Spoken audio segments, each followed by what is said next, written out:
Welcome to this presentation on the conference theme of local cultures, global spaces, communities, people and place. This case study is on the gentrification process in Peckham, South London, UK, and black urban removal. I am Dr. Charmaine Brown, Senior Lecturer at the University of Greenwich, presenting at the Virtual International Conference, New York, Hong Kong, Melbourne, 5th to the 7th of December 2023.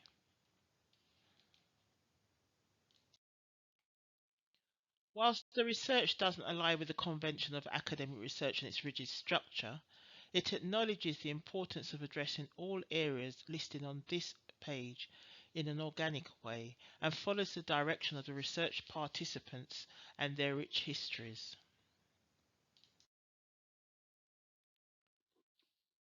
Peckham, Pechenham, has always had a rich history. Some facts about historical Peckham. Manor owned by King Henry I, as documented in the Domesday Book 1086, as a very small settlement of just 4 households.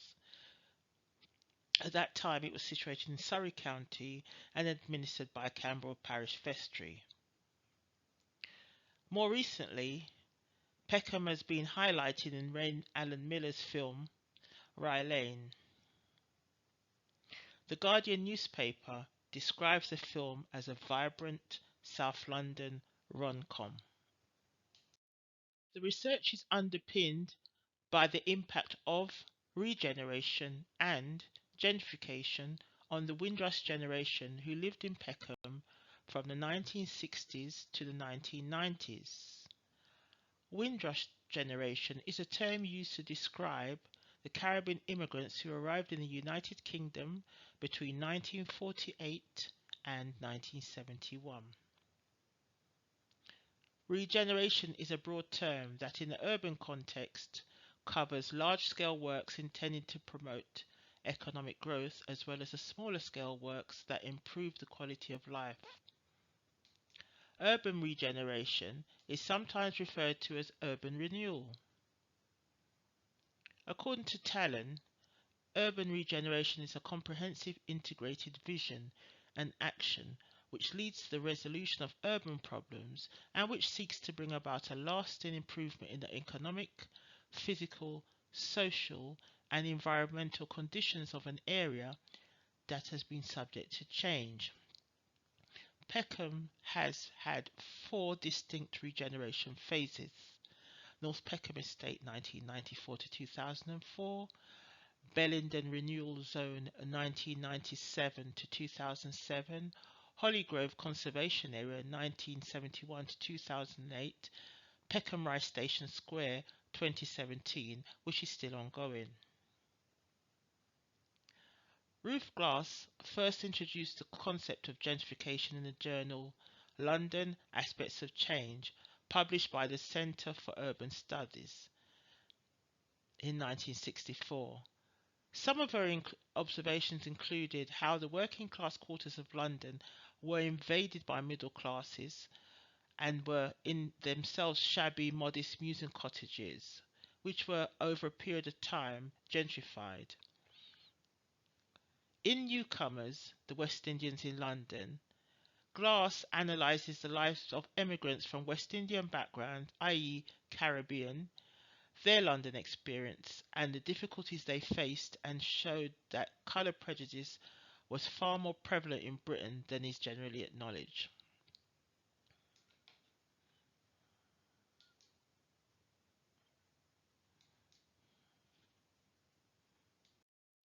When we consider the Windrush generation, we are looking at the research cohort who came to the UK between 1948 to 1971, and as a researcher my positionality is that I am also classified as a member of the Windrush generation. So, imagine you're invited to Great Britain, the mother country, from your home in the formerly called British West Indies, on the invitation of Enoch Powell, then Conservative Health Minister, who was part of government and employment policy from 1960 to 63, invited West Indian nurses, amongst other skilled immigrants, to come and work for the National Health Service and transportation networks in Britain. Imagine, after facing barriers in housing, education, and employment, in 1968 your existence in the UK is challenged by the same Conservative government in Enoch Powell's famous Rivers of Blood speech, criticising mass immigration and the proposed 1968 Race Relations Bill, which sought to end discrimination based on grounds of ethnicity and national origins. Imagine in 2012, Theresa May, who was the Conservative Home Secretary at the time, introduced the hostile environment policy, saying that the aim is to create here in Britain a really hostile environment for illegal immigrants. In the 21st century, many research participants or their descendants faced a new level of discrimination. Through their personal stories, they recounted the barriers imposed by consecutive governments despite having legitimate residency, and their many achievements and investments in the social and cultural capital in the UK, Peckham being a case in point.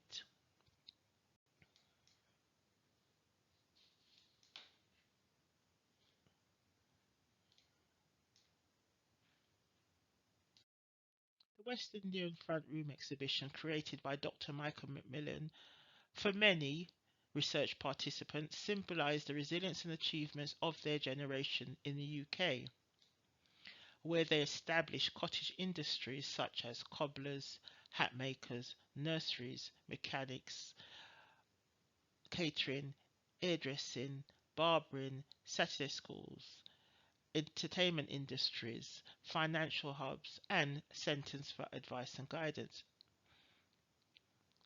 The West Indian front room concept also formed the basis for financial saving hubs, known in the Caribbean islands as Pardner or Susu. As during the 1950s and 60s it was common knowledge that financial institutions denied bank loans or other forms of financial assistance to non-white residents. Financial saving hubs also enabled communities to pool funds to buy houses or set up business. These contributions are not included, but overlooked when consideration is given to Peckham's past and present local industries and local histories. UNESCO 1972's perspective on World Heritage is central to the values and beliefs of the research cohort, citing, "Heritage is our legacy from the past, what we live today, and what we pass on to future generations. Our cultural and natural heritage are both irreplaceable sources of life and inspiration." UNESCO's mission to encourage participation of the local population in the preservation of their cultural and natural heritage and capacity building as one of 5 strategic objectives accords with the contribution of the Windrush generation as Peckham residents. North Peckham Estate was regenerated 1994 to 2004. The documentary Not Our Problem, narrated by newsreader Trevor MacDonald, examined the housing issues immigrants faced in the London Borough of Southwark and its socio-economic policy which affected housing. Southwark at that time had a black population of 40,000, nearly 20% of its total population, with ethnic minorities concentrated in Peckham and East Dulwich. Other areas such as Bermondsey and Rotherhithe and Dulwich Village remained almost exclusively white.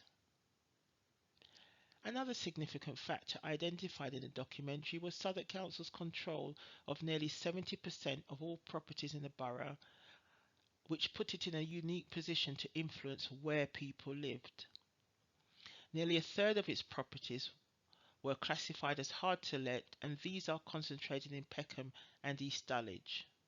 North Peckham Estate had 1,010 flats, and 30% of the residents were black. The council controlled allocations, and many black people felt there was a council policy of putting members of ethnic groups in particular rundown housing estates. In contrast to regeneration in the North Peckham estate, Bellenden Road regeneration phase took place between 1997 to 2007 and had more favourable outcomes. The majority of research participants had previously lived in the North Peckham estate area, but given the opportunity had purchased property in the Bellenden Road area in the 1970s and 80s before regeneration. Bellenden Road is a road which runs parallel to Rye Lane, the main shopping area, where Peckham Rye train station is located. It has always had independent shops. Since regeneration and subsequently gentrification, there's a different type of independent shop, marketed for the gentrifiers. In other words, the locals no longer shop on Bellenden Road, Rye Lane being the cheaper and more diverse shopping area. As part of the transformation of Bellenden Road Renewal Zone, artists such as Anthony Gormley, Tom Phillips and John Latham, who lived and worked on Bellenden Road, were tasked with improving the street furniture. As part of Southwark Council's Bellenden Area Renewal Programme, Gormley designed bollards and street furniture for the area. Phillips designed lampposts and mosaics. Several shop fronts were refitted, and Latham installed a major artwork through the front of his house and studio, which he named Flat Time House. Rye Lane is a shopping centre frequented by local ethnic communities in Peckham and shoppers from other areas.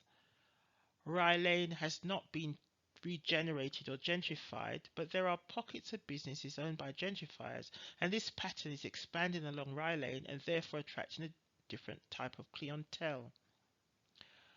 Rye Lane has more diverse visitors during the day and a different clientele who are part of the vibrant nightlife consisting of upscale gastropubs, restaurants, bars, and other creative spaces. Social tectonics typifies the relationship or lack of between the local ethnic communities who shop on Rye Lane and the gentrifiers who mainly frequent Rye Lane for social engagement but shop on Bellenden Road, Lordship Lane, East Dulwich or neighbouring areas of similar standing. Butler and Robson introduced the term social tectonics to describe this type of social life in the gentrifying Brixton neighbourhood of London, where low and middle class groups move past each other like tectonic plates below the Earth's crust, with little contact, with middle class parents being especially likely to avoid the primary schools in the neighbourhood. The diversity of the neighbourhood thus functions merely as a backdrop or social wallpaper for middle-class residents.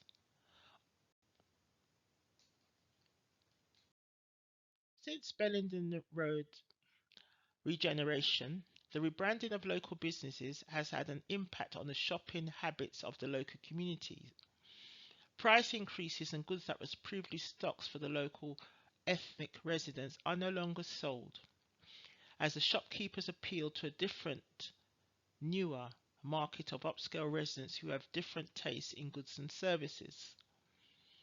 Estate agents, vintage stores, sourdough bakeries, pizzerias, wine cellars, pavement restaurants have overtaken the Caribbean takeaway and other traditional fast food stores, now rebranded with menus targeting the palates of the newer residents. Even the organic butcher shop informed me that they don't sell chicken wings as there's no demand. Rebranding is also linked to the repainting of Victorian house fronts, now with uniform charcoal grey window and door frames, also of the brickwork. New residents have replaced the grass in the front gardens with slate. It's just a uniformed way of living. In Bellenden and surrounding roads, you can actually go down roads and spot houses that have been gentrified or where gentrifiers reside, and you'll notice differences between the long-term residents and these new residents.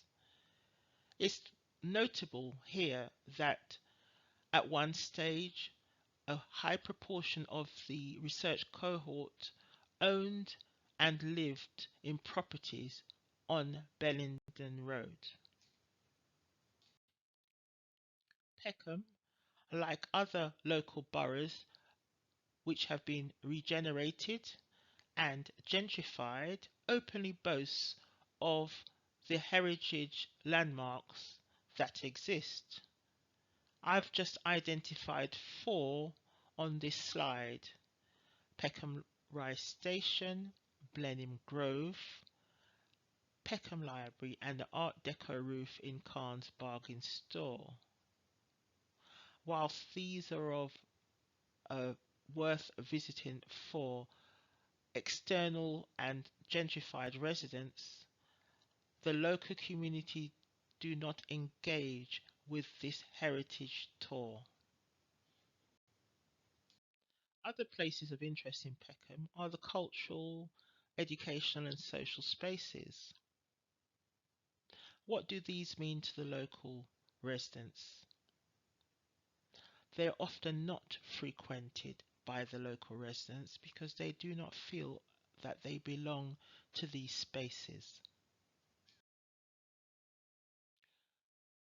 And in coming to the end of the presentation, it's good to have an overview of the advantages and disadvantages of gentrification as summarized by research cohort. For them, gentrification is centered on a sense of belonging, which sadly for them translates as isolation. Displacement, they state, takes many forms and not just physical relocation to another space.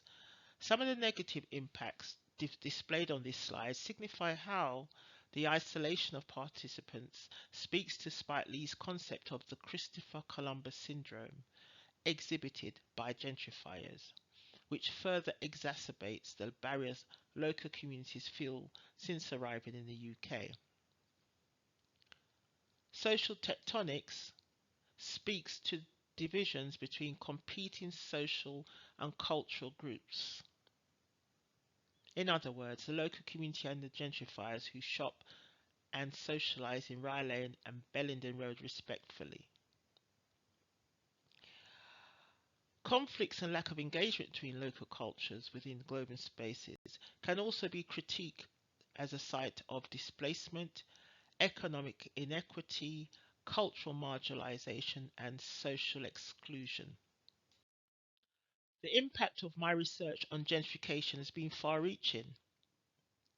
The narratives of the local community members has been heartening. They are keen to have their voices heard, and this research gives them the opportunity to be remembered in terms of space, time, and their unique identities. Through a range of disseminations from lectures, exhibitions, performances, etc., I have managed to give the public a snapshot of Peckham between 1960 to 1990, and in doing so have incorporated the stories of research participants without revealing their identities except when explicit consent was given. I end this presentation with a vivid example of displacement. Desmond's sitcom 1989 to 1994 and filming location at the former Lloyd's Barbershop 204 Bellenden Road, Peckham. Some of the external references used.